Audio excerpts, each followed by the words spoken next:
Hello friends, स्वागत है आप सभी का आपके अपने परिवार उद्धव क्लासेस पर।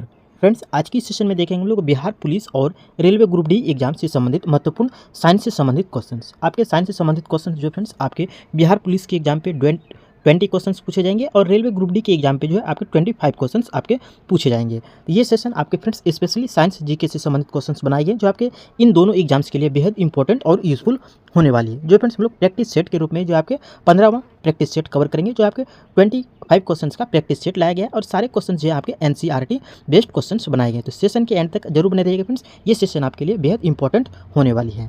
तो चलिए फ्रेंड्स, आज के इंपॉर्टेंट सेशन शुरू करते हैं फर्स्ट क्वेश्चन से। और फ्रेंड्स, आप हमारे जिन जिन क्वेश्चन के राइट आंसर जानते हैं आप हमें कमेंट बॉक्स पर जरूर लिखिएगा। पहला क्वेश्चन से हमारा, मानव मस्तिष्क का सबसे विकसित भाग कौन सा है। मानव मस्तिष्क जो है जो फ्रेंड्स आपके 3 भागों में बांटे गए हैं, अग्र मस्तिष्क, मध्य मस्तिष्क और पश्च मस्तिष्क। इनमें से जो आपके सबसे विकसित भाग किस भाग को जाना जाता है, तो इसके करेक्ट आंसर कीजिएगा फ्रेंड्स, आपके ऑप्शन नंबर बी हो जाएंगे सेरेब्रम। सेरेब्रम जो फ्रेंड्स आपके अग्र मस्तिष्क के 2 भाग निकलते हैं, उनमें से एक भाग है आपके सेरेब्रम और यही सेरेब्रम जो है आपके मानव मस्तिष्क का सबसे विकसित भाग है। आपके क्वेश्चंस इस तरह भी पूछे जा सकते हैं फ्रेंड्स कि सेरेब्रम जो है मानव मस्तिष्क के किस भाग का हिस्सा है। तो याद रखिएगा आपके अग्र मस्तिष्क का ये हिस्सा है। अग्र मस्तिष्क का हिस्सा है आपके कौन, तो आपके सेरेब्रम, याद रखिएगा।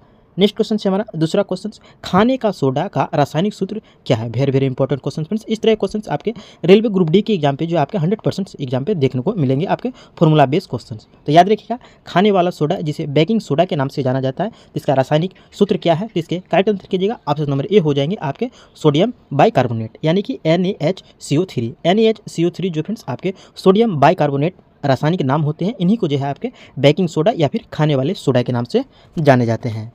नेक्स्ट क्वेश्चन से हमारा, पानी में हवा का बुलबुला किसकी भांति व्यवहार करता है। इसके आंसर कीजिएगा फ्रेंड्स, आपके ऑप्शन नंबर डी हो जाएंगे अवतल लेंस की भांति कार्य करते हैं। ध्यान रखिए, पानी में जो है हवा का बुलबुला किसकी भांति कार्य करते हैं, तो आपके अवतल लेंस की भांति कार्य करते हैं। फ्रेंड्स, आप हमारे इन 25 क्वेश्चन के जिन जिन क्वेश्चन के राइट आंसर जानते हैं फ्रेंड्स, आप हमें नंबरिंग के साथ कमेंट बॉक्स पर जरूर लिखिएगा। जैसे कि 4 क्वेश्चन, चौथे क्वेश्चन के आंसर डी होंगे तो आप 4 और इस तरह से डी लिखेंगे। 5वें क्वेश्चन का आप अगर ए आंसर हो रहे तो आप इस तरह से आप हमें कमेंट बॉक्स पर जरूर बताइएगा। नेक्स्ट क्वेश्चन से हमारा चौथा क्वेश्चन, कोशिका की खोज सबसे पहले किसने की थी।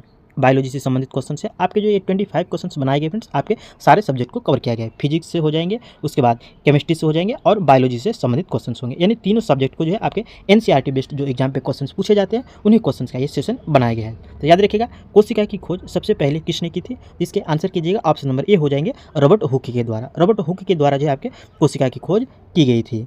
नेक्स्ट क्वेश्चन से हमारा, सापेक्षता का सिद्धांत किस वैज्ञानिक ने दिया था। Very very important question friends. इसी तरह क्वेश्चन जो आपके एग्जाम पे देखने को मिलेंगे। तो याद रखिएगा, सापेक्षता का सिद्धांत जो है किस वैज्ञानिक के द्वारा दिया गया था, जिसके आंसर कीजिएगा फ्रेंड्स, आपके ऑप्शन नंबर बी हो जाएंगे अल्बर्ट आइंस्टाइन। अल्बर्ट आइंस्टाइन के द्वारा जो है, यानी आइंस्टाइन के द्वारा जो है आपके सापेक्षता का सिद्धांत दिया गया। जो इसके जो फॉर्मूला निकल के आते हैं फ्रेंड्स, आपके E बराबर MC²। E बराबर जो MC² होते हैं, यही फॉर्मूला आपके निकलते आते हैं किसके अंतर्गत, तो आपके अल्बर्ट आइंस्टाइन के द्वारा ये सिद्धांत दिया गया था, सापेक्षता का सिद्धांत दिया गया था। नेक्स्ट क्वेश्चन से हमारा, परमाणु रिएक्टर में मंदक के रूप में किसका प्रयोग किया जाता है। परमाणु रिएक्टर में मंदक के रूप में किसका प्रयोग किया जाता है, इसके आंसर कीजिएगा। ऑप्शन नंबर बी हो जाएंगे भारी जल का उपयोग किया जाता है। क्वेश्चंस आपके इस तरह से भी क्वेश्चंस आपके एग्जाम पे पूछे गए थे फ्रेंड्स कि आपके इसी तरह का क्वेश्चन सेम था। इसमें आपको शब्दों में जो है आपके भारी जल दे दिया गया था, लेकिन वो जो ऑप्शंस बनाए गए थे आपके कुछ इस तरह से बनाए गए थे, यानी ड्यूटेरियम ऑक्साइड आपके रासायनिक सूत्र के रूप में दे दिए गए थे। तो याद रखिएगा, भारी जल को ही ड्यूटेरियम ऑक्साइड कहते हैं, जिनके सूत्र होते हैं आपके D2O होते हैं। तो याद रखिएगा, भारी जल का जो सूत्र होते हैं D2O होते हैं, जो आपके परमाणु रिएक्टर में मंदक के रूप में उपयोग किया जाता है। नेक्स्ट क्वेश्चन से हमारा 7वां क्वेश्चन, किस प्राणी में रक्त नहीं होता लेकिन वह श्वसन करता है। ऐसा कौन से प्राणी है जिसमें रक्त नहीं होते हैं लेकिन वह श्वसन करते हैं, इसके आंसर कीजिएगा। ऑप्शन नंबर बी हो जाएंगे हाइड्रा। हाइड्रा में जो है फ्रेंड्स आपके एक जो है एक कोशिकीय जीव है, लेकिन इसमें जो है आपके रक्त नहीं होते लेकिन ये श्वसन करते हैं। तो याद रखिएगा, इसे कौन से जीव है जिसमें रक्त नहीं होते हैं, तो आपके हाइड्रा में नहीं होते हैं। नेक्स्ट क्वेश्चन से हमारा, ज्योति तीव्रता का मात्रक क्या है। ज्योति तीव्रता का मात्रक क्या है, तो इसके आंसर कीजिएगा। ऑप्शन नंबर बी हो जाएंगे कैंडेला। ज्योति तीव्रता का मात्रक जो होते हैं आपके क्या होते हैं, तो आपके कैंडेला होते हैं। जबकि ल्यूमेन की अगर बात करें फ्रेंड्स, तो ल्यूमेन याद रखिएगा ज्योति फ्लक्स की इकाई।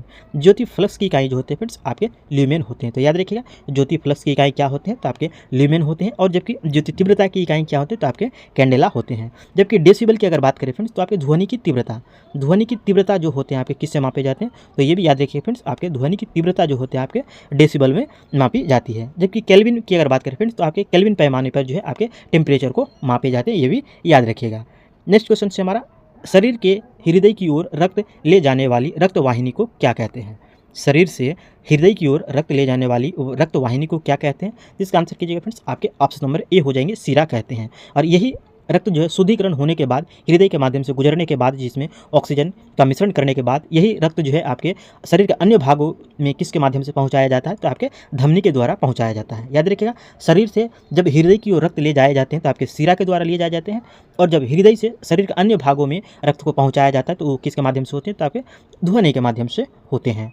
नेक्स्ट क्वेश्चन से हमारा 10वां क्वेश्चन, वसा में घुलनशील विटामिन कौन कौन से हैं? Very very important question friends. ये क्वेश्चन भी आपके आरआरबी ग्रुप डी के एग्जाम्स में ये क्वेश्चन आपके पूछे गए थे। तो याद रखिएगा, आपके 2018 में जो एग्जाम्स हुए थे ग्रुप डी के, उसमें ये क्वेश्चन आपके पूछे गए थे। वसा में घुलनशील विटामिन कौन कौन से हैं? इसके करेक्ट आंसर कीजिए फ्रेंड्स, आपके ऑप्शन नंबर ई हो जाएंगे इनमें से सभी, यानी कि विटामिन ए भी हो जाएंगे, विटामिन ई भी हो जाएंगे, विटामिन डी भी हो जाएंगे और विटामिन के भी हो जाएंगे। ये जो चारों के चारों विटामिन जो है आपके वसा में घुलनशील है। और इनमें से आप देख पा रहे होंगे फ्रेंड्स कि आपके 2 विटामिन ऐसे हैं जो आपके बी और सी इसमें नहीं है, यानी कि बी और सी विटामिन जो है ये किस में घुलनशील है? तो याद रखिएगा फ्रेंड्स, आपके जल में घुलनशील विटामिन जो है आपके बी और सी है।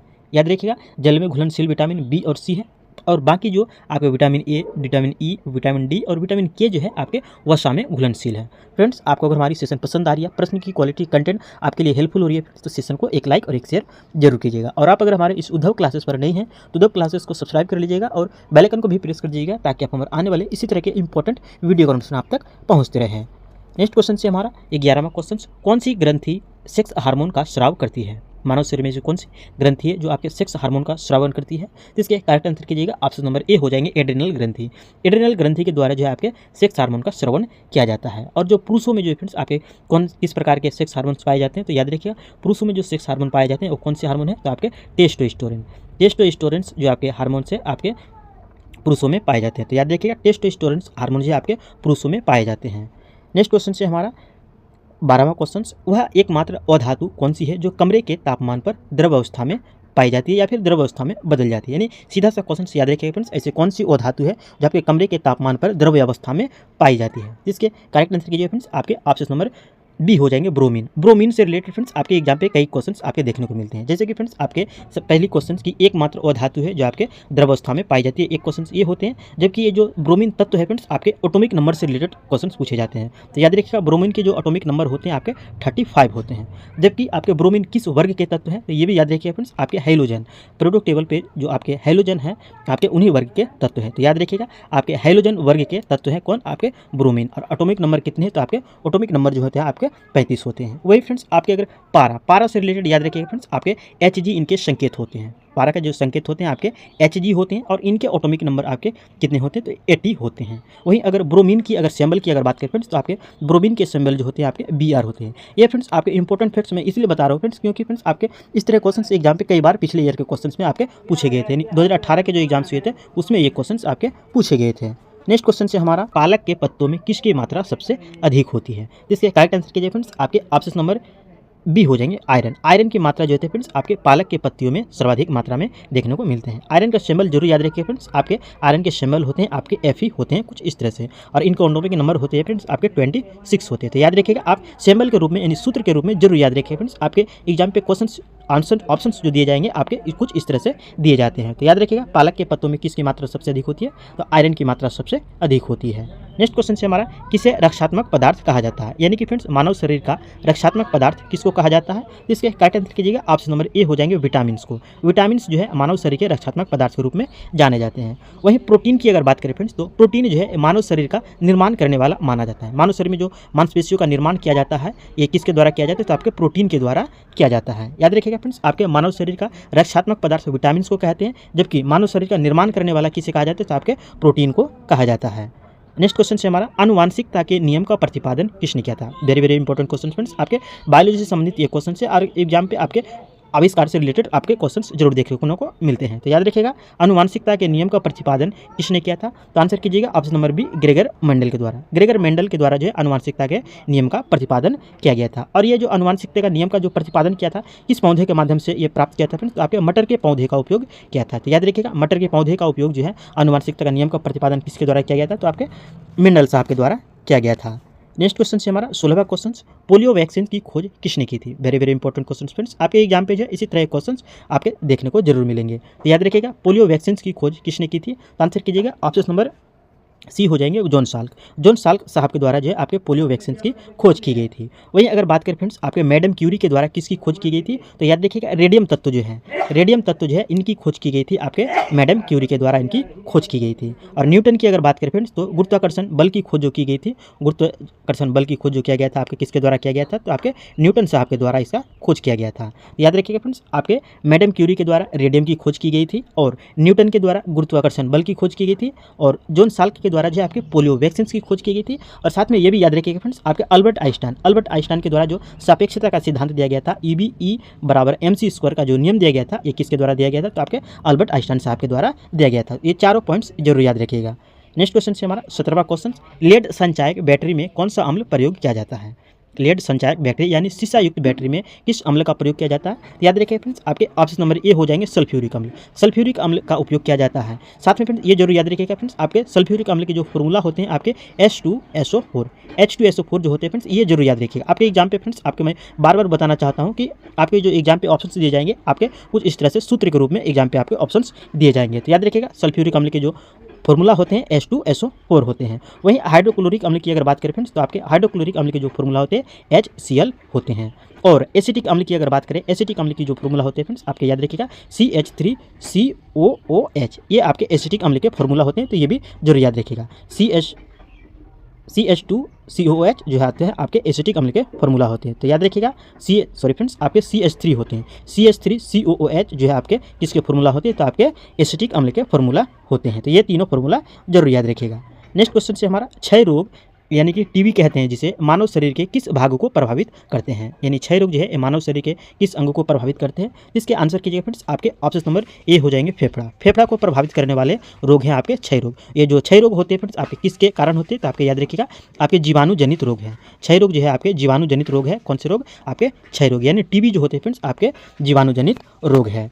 नेक्स्ट क्वेश्चन से हमारा किसकी कमी से एनीमिया रोग होते हैं? मानव शरीर में जो है आपके एनीमिया बीमारी होती है, ये किसकी कमी से होते हैं? तो याद रखिएगा फ्रेंड्स आपके लोहा की कमी से होते हैं। और लोहा की कमी को पूरा करने के लिए आपको क्या खाना पड़ेगा? तो आपको पालक के पौधे खाना पड़ेगा, जो फ्रेंड्स आपके लोहा का सर्वोत्तम स्रोत माना जाता है। किसको? पालक के पौधे को। तो याद रखिएगा आपके मानव शरीर में एनीमिया बीमारी एनीमिया रोग जो होते हैं आपके लोहे की कमी से होती है और इनकी भरपाई किसके द्वारा की जा सकता है? तो आपके पालक के पौधों के द्वारा किया जा सकता है।